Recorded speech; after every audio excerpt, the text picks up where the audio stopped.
Bonjour à tous, eh bien je vous présente le prototype terminé de mon double potentiomètre numérique I2C constitué d'un DS1803, d'un Natini 85, on va le zoomer un peu, il est là, de 4 boutons poussoirs, donc up et down, premier potard, up et down, deuxième potard. Allez, on va faire une petite rase d'électricien.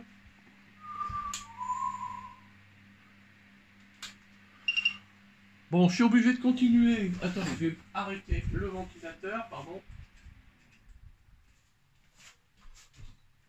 Par contre, pour le perroquet, ben, vous serez obligé de le supporter. Hein. J'arrive pas à le calmer. Voilà. Donc j'ai aussi le DS1803 en fait. Hein. C'est un double potentiomètre numérique I2C. Et chaque potentiomètre a 256 positions. Donc en fait, ça m'a donné l'idée d'utiliser 8 LED adressables pour l'un et 8 LED adressables pour l'autre, de manière à avoir une mesure de la position.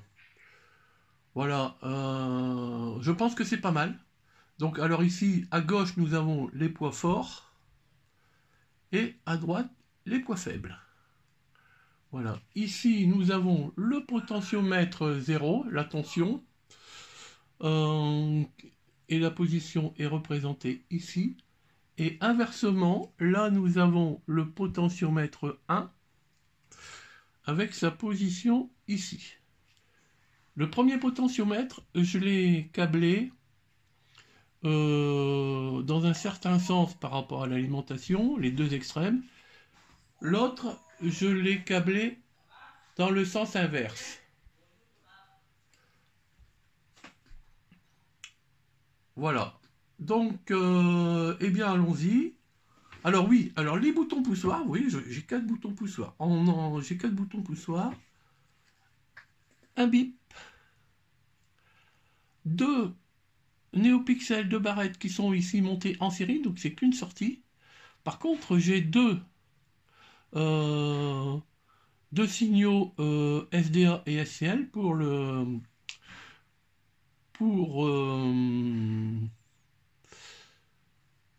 l'I2C. Oui, pour l'I2C, voilà. Donc, allons-y.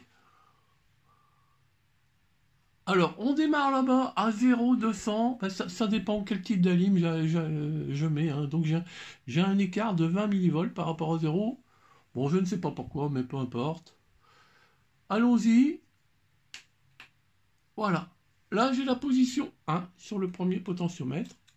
On a pu voir que la tension a changé. Position 2. Position 3. Etc., etc. Alors, je pourrais le faire aller un peu plus vite aussi. Mais je pense que c'est déjà pas mal. L'autre potentiomètre, alors avec la tension là-bas, hein, qui elle va baisser. Va baisser, et on voit ici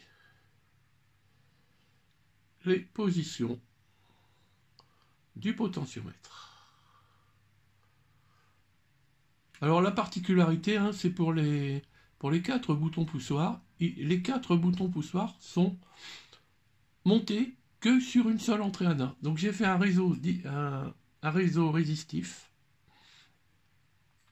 Et après, quelle méthode j'ai utilisée pour essayer d'avoir un petit peu la meilleure discrimination en fonction des états? Au départ, j'ai établi toutes les équations du pont résistif dans un tableau Excel avec des résistances de 1 kg et je voyais, on va dire, la valeur ANA que ça me délivrait selon la pression.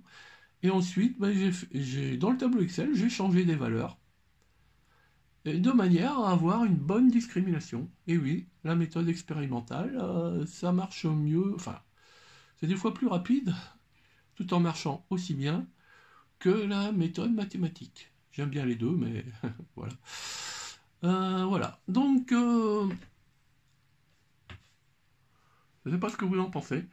Alors bien sûr, les valeurs des potentiomètres, ce sont vraiment des résistances hein, qui sont non connectées aux tensions d'alimentation. Hein, si on les connecte, c'est moi qui les ai connectées.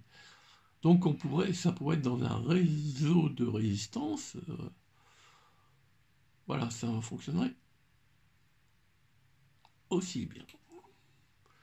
Voilà, voilà. Donc, je vais faire un PCB là-dessus. Bon, j'ai fait une petite enquête pour savoir si quelqu'un avait des propositions à me faire sur des boutons poussoirs autres. Alors, bien sûr, on m'a répondu des boutons sensitifs, mais hors de question là-dessus. Voilà, ben, j'ai pas eu vraiment de propositions intéressantes, hein, donc je pense que je vais garder ces boutons-là. Quand ce sera terminé, je ferai une présentation du PCB. En fait, pourquoi j'ai fait ça? Pour deux raisons. Ben, j'ai d'abord trouvé des potentiomètres numériques dans mes tiroirs, de la récupération très ancienne, très certainement. Et comme je réfléchis à un générateur de bruit électronique pour un futur projet, on va dire un flipper,